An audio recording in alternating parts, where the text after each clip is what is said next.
The outgoing executive chairman of Starbucks, Howard Schultz, recently appeared in an interview with CNBC and spoke about several issues, including the possibility of running for public office. His move to step down from his role at Starbucks has fueled some speculation that he may run for president in 2020 as a Democrat. When you look at the field, if you will, people say, will Joe Biden run? Or will others run? Is there anybody that you get excited about?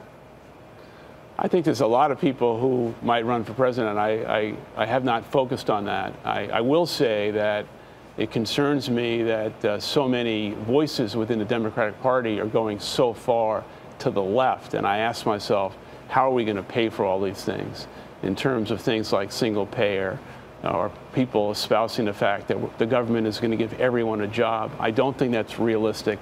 And I think we've got to get away from all of these falsehoods and start talking about the truth and not false promises. Right. I think the greatest threat domestically to the country is this $21 trillion debt hanging over the cloud of America and future generations. And the fact that interest rates are going up, we're going to be paying close to over $400 billion in interest expense, which I think is the number one or number two issue in terms of federal expense to the country. The only way we're going to get out of that is we've got to grow the economy, in my view, 4% or greater, and then we have to go after entitlements. And again, this is where political ideology and the political class is not facing the truth and not facing reality. He was a mixed bag of treats and trouble because he did mention, I guess, certain things that were economic fallacies that people like to espouse. Like, he does agree that the stock market is not a good indication of how the economy is doing. He did mention the tax law not creating a level playing field. He mentioned that he didn't agree with the corporate rate going down. He talked about corporations forwarding all the benefits to shareholders. So, like I said, he was a mixed bag, and I think the reason why he's a mixed bag is because he's just a corporate baron, just like all the rest of them. He's just trying to say certain things that make himself seem like he's progressive. And how is he different than any other middle of the road centrist Democrat? Exactly. Corporate Democrat. Exactly. So like that, those treats that I mentioned, those three specific treats, always come with like trouble. And like probably the thing that stuck out the most is him saying something about the Democrats being a lot of Democrats. He said a lot being too far to the left. Yeah. He also, the last thing he mentioned was going after entitlements. And it's actually, I don't dislike the word.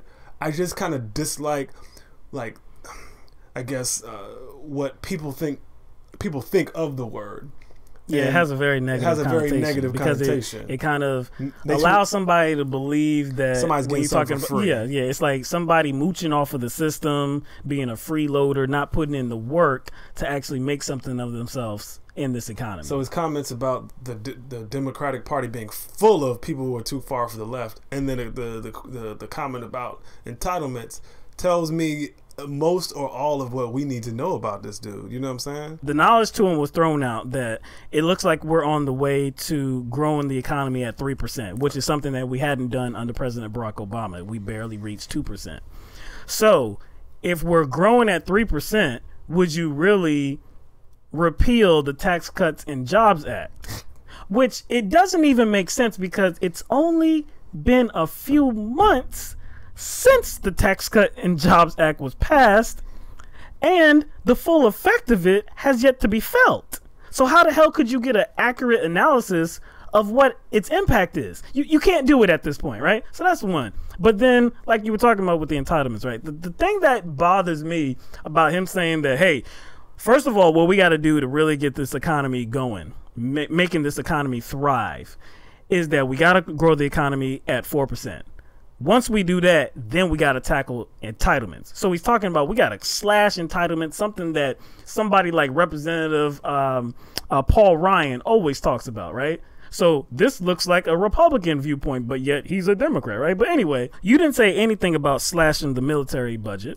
You didn't say anything about raising taxes for the absolute richest and wealthiest of us, You didn't say anything about that whatsoever. You didn't say anything about the corporate tax loopholes like you were talking about. Corporate welfare. You didn't say anything about that. You went immediately to entitlements, which poorer people and middle class people benefit from.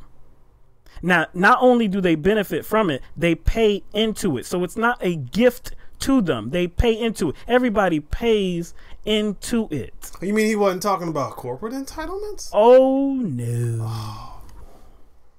This guy's a phony, man.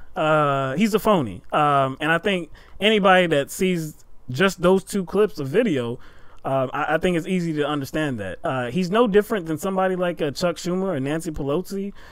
He's just absolutely, he is your typical establishment Democrat, your centrist Democrat that will not go left because he thinks it's too dangerous. Hey, but even though Republicans always go right. They always go extreme because they have, I guess, they have the metal to do that, right? Like they have it in them. They have it in their souls to be like, hey, forget what you leftists want. We're going to go for the gusto over here. But too many Democrats, just like this fraud right here, like, it's too far. We got to capitulate. We got to go center. Well, he didn't really say that. He just said the political class has to start being more truthful about these things. That's what he said. He just said it. He just said, whose truth? Exactly. He's just saying, let's be a centrist in a more palatable way.